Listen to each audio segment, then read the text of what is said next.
Olá, eu sou Emerson Ribeiro, professor de Sociologia do canal UpGeo Atualidades, e hoje eu trago para vocês a nossa última aula de Sociologia sobre questões comentadas para concursos e o ensino médio, certo?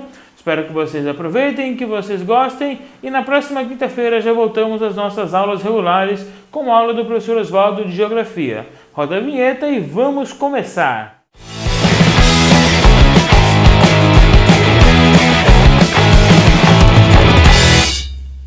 Vamos fazer uma análise agora da questão 57 da prova da Unicamp de 2019. O texto a seguir, extraído de uma reportagem publicada em um jornal paulista, apresenta conclusões sobre a inclusão de filosofia e sociologia no ensino médio, a partir de dados levantados pelo IPEA, Instituto de Pesquisa Econômica Aplicada. Então eu tenho aqui reportagem, estou determinando o gênero textual. A função de uma reportagem é noticiar, informar, passar informação, comunicar. Essa reportagem publicada no jornal, ela vai trazer uma conclusão. Uma conclusão traz uma síntese, uma análise, o resultado de uma pesquisa, um levantamento de dados ou uma análise de uma imagem ou qualquer outro material. No entanto, a conclusão é a finalização de um processo de estudos. E o IPEA, que é o Instituto de Pesquisa Econômica Aplicada, nesse caso aqui eu tenho a questão da autoria, garantindo para o leitor o dono da informação. Lembrando que então que isso não é uma conclusão simplista da jornalista, certo? Continuando aqui, a inclusão de filosofia e sociologia como disciplinas obrigatórias do ensino médio em 2009 prejudicou a aprendizagem de matemática dos jovens brasileiros, principalmente os de baixa renda. A conclusão é de um estudo inédito que será publicado pelo IPEA. Segundo ele, a mudança levou as notas de jovens residentes em municípios com muito baixo índice de desenvolvimento humano, ou EDH, que engloba aspectos da renda, escolaridade e saúde, a cair 11,8%, 8,8% e 7,7% em redação, matemática e linguagens, que inclui português, língua estrangeira e outras linguagens, respectivamente. Nesse caso, então, nós temos uma ação, que é a inclusão das disciplinas, nós temos uma consequência, que é o prejuízo que nós vamos ter, que nós tivemos com essa inclusão, e o público-alvo, que é, no caso, o aluno de baixa renda, que é aquele que vai ser estudado. E para ele ser estudado, ele precisa ser definido. Quem é esse aluno de baixa renda? É aquele que tem o IDH baixo. Nesse caso, a questão considerada é a renda, a escolaridade e saúde. E aí, o que nós temos aqui que vai definir essa afirmação? Nós temos um argumento. Esse argumento vai dizer que houve uma queda no rendimento dos alunos. E para provar esse argumento, ele vai trazer os dados de comprovação, informando o valor em porcentagem da queda de rendimento dos alunos. Então agora a gente vai querer entender o seguinte: a partir do texto apresentado, o que exatamente a pergunta quer que eu responda? Ela vai dizer o seguinte: a partir das relações históricas, ou seja, eu preciso entender a relação histórica que vai aparecer nas opções de resposta. Essa relação histórica ela é entre dois fatores simples, porém importantes, que são as disciplinas apresentadas, nesse caso filosofia e matemática e sociologia, e a conclusão que foi apresentada pela pesquisa. Então eu vou relacionar essa disciplina com a conclusão apresentada, levando em consideração a relação histórica entre as duas, ok? Então vamos agora às opções de resposta. A alternativa A diz o seguinte: desde diferentes civilizações da antiguidade até o presente, os conhecimentos matemáticos e filosóficos têm se demonstrado incompatíveis, corroborando as conclusões do texto.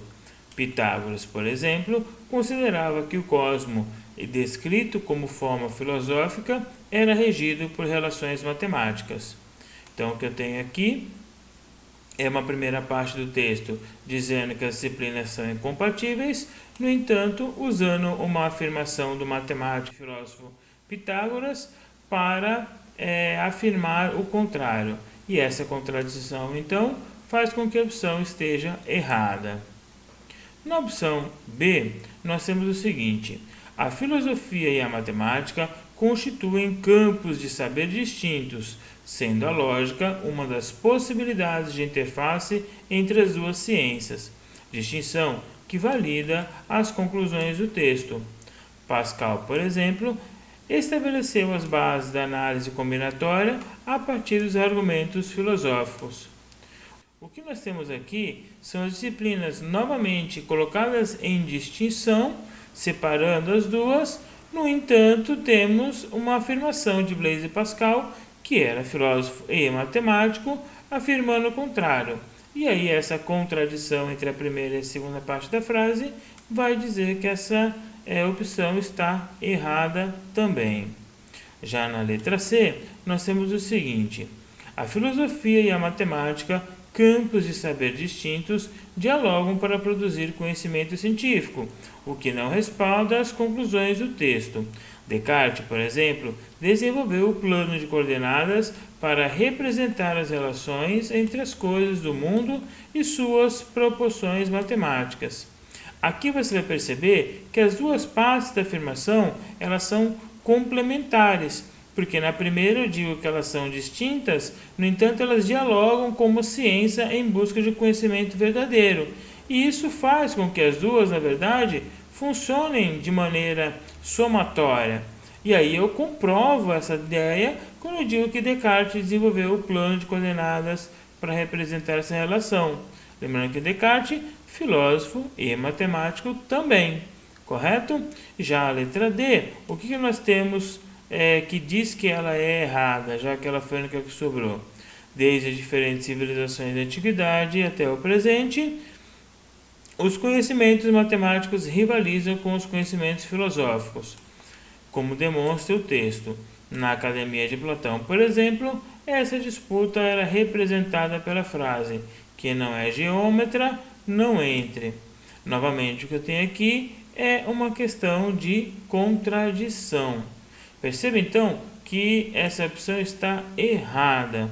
A letra C acerta exatamente porque as duas metades da opção, uma soma com a outra, uma ratifica a outra.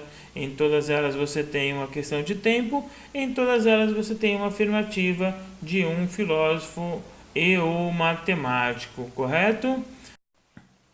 Espero que você tenha gostado, que você tenha entendido e, acima de tudo, que você tenha percebido o detalhe de como é importante eu ter habilidades de interpretação de texto, de extração de informação e de que quanto melhor eu for na habilidade para extrair essa informação e saber relacionar texto e opções, mais fácil vai ser para chegar na resposta correta.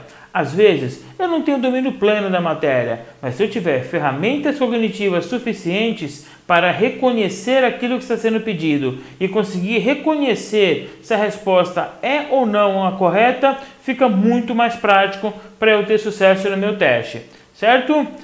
Não se esqueça de deixar aquele like, compartilhar com seus amigos, se inscrever no canal e deixe o seu comentário, é sempre importante para a gente saber o que você está pensando.